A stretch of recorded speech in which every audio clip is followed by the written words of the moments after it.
This has been a true morning of magic. The first thing when I wake up in the morning, I give gratitude just for any and every situation in my life, even the ones who are heartbreaking. I still give thanks and gratitude for that because it always brings a lesson or a blessing of higher spirituality. Um, so this reading is for the new moon in Pisces, which I really love Pisces because my grandmother was a Pisces, and I know that her spirit still is with me, um, all the time actually. But when I really recognize it is in moments like this. So meditate and contemplate is the moonology pull for this, and if you notice the fish, they're like twins almost. Um, what I did Saturday was I pulled cards for self-love and self-care, and look what came out. Co-create and pleasure. Okay? But I love co-create and how it synchronizes with meditating the new moon in Pisces, right? I think that's so spectacular. Then look what came out. Yin Yang in card number 22, which also synchronizes with the other two cards. And then I pulled uh, um, the overall reading for the overall message for this reading. 22 came out again. And look, twins. So this is a very, I would say, a equal and balanced reading. But it's also asking us to kind of reflect and look within, once again, ourselves and others, and see how we match up. Yin yang, two extremities of energies, right, that come into balance, emotional balance. So, and I say emotional because Pisces is a water sign, right? So let's see what it says. Meditate and contemplate. This card speaks of dreams and romance, of soulmates and poetry. It suggests there's a new start coming your way. Let me say something about this. First of all, when I came to do my sun gazing this morning, I was looking in the trees and a big, huge hawk flew and landed on a branch directly in front of me. And then he turned and looked right at me. And I was in awe. I actually took a video of it, and I might post that. So I looked up the meaning of it, and it said greater spiritual expansion, bigger things coming your way, so be on the lookout for that. So I know that this reading also speaks to that as well. It says there could be confusion and disappointment if that's what you've been before, what you've had before, and that's what you're expecting, right? So this new start coming your way that's connected to a matter that leaves you feeling somewhere between having your head in the clouds and being totally in an altered state, right? And we all have faced that type of energy. So this is why it's begging us to meditate and contemplate, right? However, if you're onto a good thing, then wish hard because the words of your soul and your heart could help bring about the manifestation of your dreams, right? If all that sounds a little wet and watery, then that's Pisces for you. It's the last sign of the zodiac, right? And the new moon in Pisces card can suggest a last-ditch chance to make your dreams come true. The attunement to this moon is use your feelings to guide your way because logic isn't going to work right now, okay? You can chant Om Namo Narayani. Avoid being deceptive or willingly deceived, right? So Pisces is a sign of mystery, depths of emotion, idealism, and hopeless romantics. And who can't, I love hopeless romantics. I always believe in love on all levels. I'll never give up on love. Even when I got into a little feisty debate with my mom yesterday, our last words were, I love you. And we said it just like that. I love you. I love you. So, always remember love in all of your situations because um it's just good. It's good to have that emotional, we were very emotional towards each other and what we had to say, but at the same token, we know we love each other, you know. And she got to understand sometimes I'm just, my heart gets pierced real easily by her. She's a Taurus. My sister's a Taurus. I'm always in that area of balance because I'm a Libra. So between these two very strong earthy signs, I'm always coming through with this heart-centered energy that can get crushed sometime, but that's okay. So the next card I pulled was an energy oracle, and I just tickled pink when this came out, yin yang, because it matches the energy of the other two, right? So yin yang is about being passive and active, intuitive but logical. And we know right now the intuitive is going to work way more than the logical right now. This card represents energetic life cycles, and its purpose is to help you identify the particular cyclic energy moving into or out of your experience, right? So right now we're looking at the yin cycle. We're going to talk about the yin cycle, and then we'll talk about the yang cycle. The yin cycle is where most of the action seems to be happening under the surface of things. This is a time of great receptivity, intuition, and gestation. External circumstances may be forcing you to go within and examine present activity. It's an especially good time for completion, so wrap things up. Being more than acting is the intention here. But then when we look at the yang energy, right, it's marked by creativity, new beginnings, sometimes with significant outer change. So let yourself apply more forceful energy to the task at hand and take advantage of this highly charged yang time. And I'll put the affirmation for this in the description below. Yin yang, you know how people say, like you got the yin yang twins. It's just really about balancing of two energies. They're not really too different. They're not really that extreme. But when you bring these two energies into balance, like divine feminine, divine masculine energy, right? Anger versus happiness, it's always good to have a nice symmetrical balance of your emotional energy, right? So I love the and it's card 22. So, I'm just loving that. So then I pulled a goddess card. And I've never ever pulled this card before. This goddess guidance is telling us blossoming. And I think it's pronounced, let me see. Let me find the pronunciation. Air Acura. Air Acura. So curing the air, cleaning the air, right? Clearing the air so that you can blossom. It says you are just getting started. So have patience with yourself and the process and do not give up.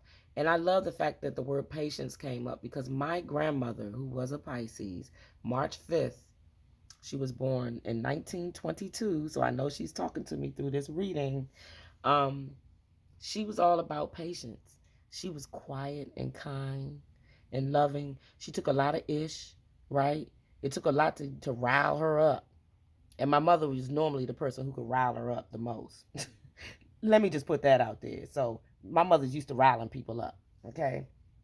It says, in many ways, you are like a flower bud who is ripe and ready to open and grow. Don't try to rush this process as it's part of your beautiful path. Enjoy learning new knowledge and skills. Take your time to gather new ideas. Nurture your body with plenty of fresh air, sunshine, water, and healthful food. Soon enough, you'll get the unmistakable signal that it's time to put your learning into action.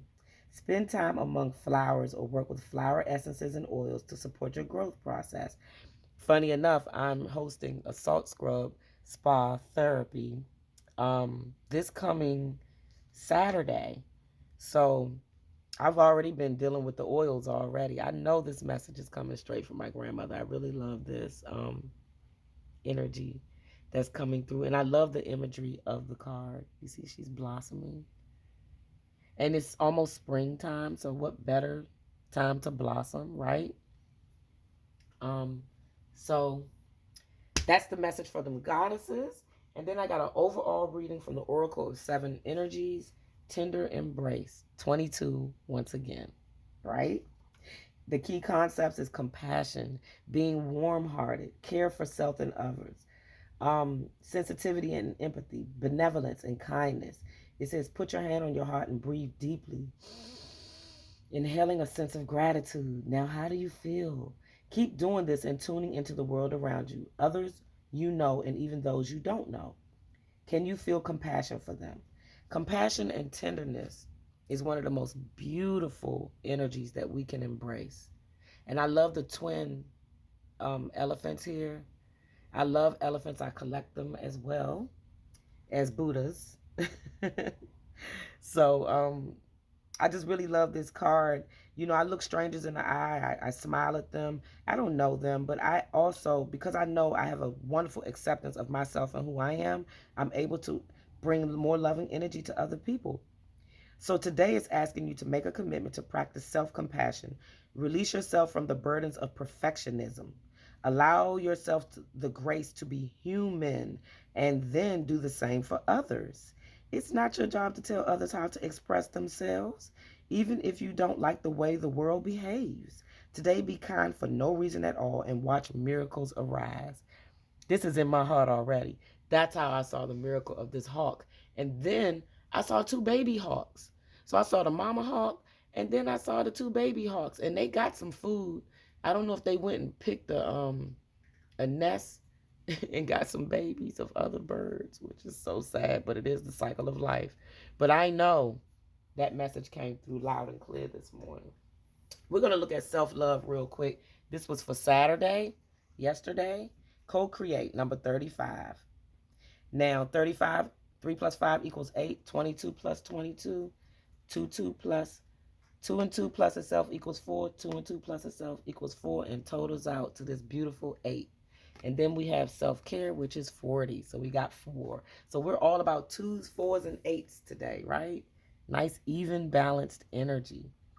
Working with others creates new possibilities. Cooperative relationships lead to greater growth, right? All relationships have the potential to bring out the best from individuals involved when built on a solid foundation. So be willing to take a good look at the balance between effort and ease, contribution and sacrifice, skill set and learning curve, right?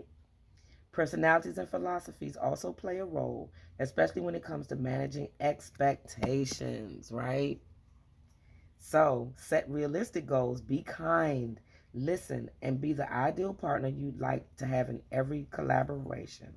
Co-creation is a rewarding experience if we make it so. Use this opportunity. This opportunity is this new moon in Pisces, right? To expand upon your efforts and personal growth. Why go it alone when so much help is at hand? Great message for me, because I like to do things on my own, but I'm learning to co-create with others.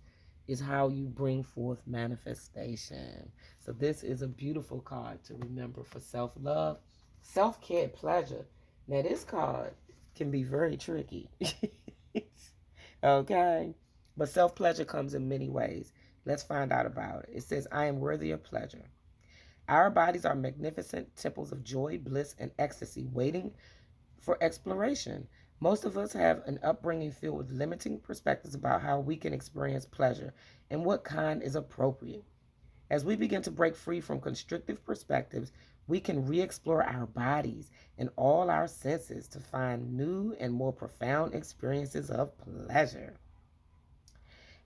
Begin by closing your eyes and tuning into your body. Ask yourself where you want to be touched and how you want to be touched. You can also ask your senses what they are craving. What does your nose want to smell? What does your skin want to feel? What do your eyes want to see? What does your mouth want to taste? What do your ears want to hear? Pleasure has unlimited forms, and you can call in whatever one you desire. And there's a journal prompt here that says, what kind of pleasure do you want to call into your life? Right? So the pleasure I like is going to tropical smoothie and getting something called a acai berry smoothie. When I taste it, I go, and my whole body just lights up. I love giving my inside of my body a acai berry boost. It's like a berry boost of pleasure. You know, there's so many ways to do it. So even though this begs for you to be sensual and sexual, you can do it in so many different ways, right? So explore that pleasure today. Explore that with this new moon in Pisces. We have time to do it because during this time we're being asked to rest and rejuvenate, right? So that we can meditate and contemplate. So take time to do that.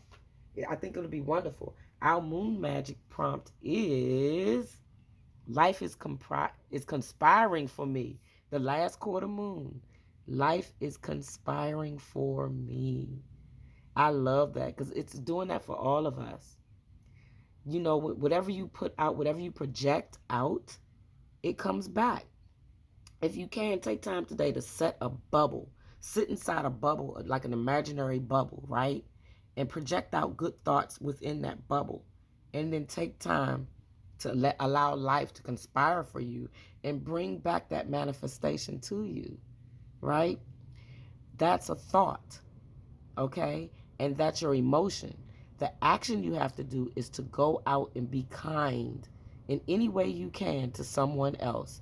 Take your mind off of yourself, or what we say, take our collective heads out of our collective asses, and go out and do something kind for someone else, whatever it may be.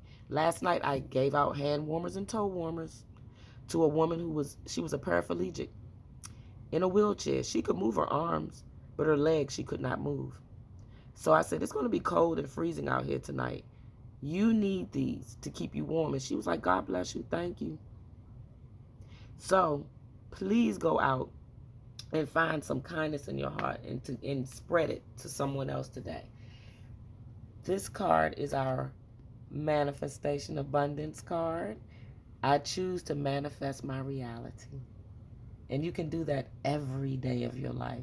Manifest your reality. Sit and meditate and contemplate in the morning on what you want to bring forth for the day, or for the week, or for the month, or for the year, right? And then it will come into manifestation. I love this reading so much. I feel my grandmother's energy with me so much. She was such a beautiful soul, beautiful Pisces energy. I get really excited whenever her birthday is about to come, because I know that means that all those little yellow flower buds and green spring buds are coming out on the trees. It also marked the time when she would go take one of them little yellow flower switches off the tree and she would use that to discipline us if we acted up. So, you know, I miss my grandmother, but I know she's with me. I know she's going to come through to me in other ways very soon. Her name was Florie. So her and her sisters, we would call them the flowers, the yellow flowers. So her name literally means floral. It means flower, Florie. So I beg you all to take time to do what makes your soul happy today and always. Thank you so much for listening to my reading. Don't forget to visit my website, happylightbeing.com. On there, we have these manifestation abundance cards. I'm about to upload some beautiful goddess art to it, as well as the Buddha collection that I'm selling. So, you know, take time to visit that, www.happylightbeing.com. Be happy, be light, be loved. Namaste, Nisilia. I love you.